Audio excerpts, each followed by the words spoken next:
Next 5p + 2 = 7 అన్నాడు కదా. సమీకరణాల సాధన అనగానే మనం first p value find out చేయాలి. అదే సమీకరణానికి సాధన అన్నమాట. ఇప్పుడు 5p + 2 = 17 ఇచ్చాడు. ఇప్పుడు మనకి ఫస్ట్ p వాల్యూ కావాలి కాబట్టి ముందు 5p వాల్యూ ఎంతో చూద్దాం. 5p = పెట్టుకున్న తర్వాత కి అవతల వైపు 17 ఉంది. 17 ముందు వేసేసుకుందాం. కి అవతల వైపు వెళ్ళినప్పుడు ఇక్కడున్న ప్లస్ వాల్యూ ఇక్కడికి మైనస్గా మారిపోతుంది. అర్థమైంది కదా. 5p వాల్యూ ఫస్ట్ మనం ఫైండ్ అవుట్ చేద్దాము. 5p వాల్యూ మనం ఫైండ్ అవుట్ చేయాలంటే పెట్టుకుంటాము. కి అవతల 17 ఆల్రెడీ ఉంది, 17 వేసుకున్నాము. ఈ నెంబరు ఇటువైపు వచ్చేటప్పటికి ఇక్కడ ప్లస్ ఉంటే ఇక్కడ మైనస్, ఇక్కడ మైనస్ ఉంటే ఇక్కడ ప్లస్ అయిపోతుంది. So 5p = 17 - 2. 5p ఎంత అప్పుడు 15 అయ్యింది.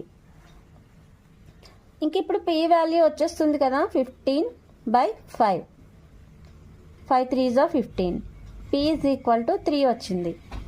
ఈ p వాల్యూ ఇక్కడ p = 3 వచ్చింది కదా. ఈ p వాల్యూ దీంట్లో పెట్టుకొని చూసుకోండి. p బదులు 3 పెట్టుకున్నాం అనుకోండి. 5 × 3 = 15. 15 + 2 = 17. సరిపోయింది కదా. మనం ఇలాగైనా చేసేసి డైరెక్ట్గా ఆన్సరు పెట్టచ్చు. లేదంటే వాళ్ళు ఇచ్చిన ఆప్షన్స్లో ఇచ్చిన నెంబరు పీలో పెట్టేసుకొని మనం చేసేసినా సరే ఆన్సర్ వచ్చేస్తుంది. మీకు నేను అర్థమయ్యేలాగే చెప్తున్నాను అని అనుకుంటున్నాను.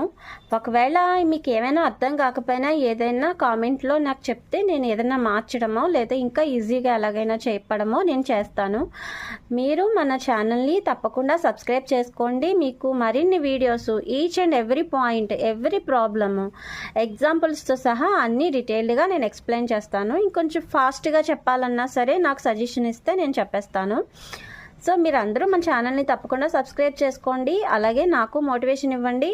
నేను మీ బయాలజీ వాళ్ళకి కానీ, సోషల్ వాళ్ళకి కానీ, మ్యాథ్స్ అంటే కొంచెం టఫ్గా అనిపిస్తుంది కదా. సో దానికి మీకు ఎలా చదువుకోవాలి, ఎలా ఈజీగా చేస్తే మీకు వస్తాయి అన్నది డీటెయిల్డ్గా చెప్తూ ఉంటాను. మన వీడియో కనుక మీకు నచ్చినట్లయితే తప్పకుండా సబ్స్క్రైబ్ చేసుకోండి. అలాగే ఒక లైక్ చేసేయండి. Thank you for watching.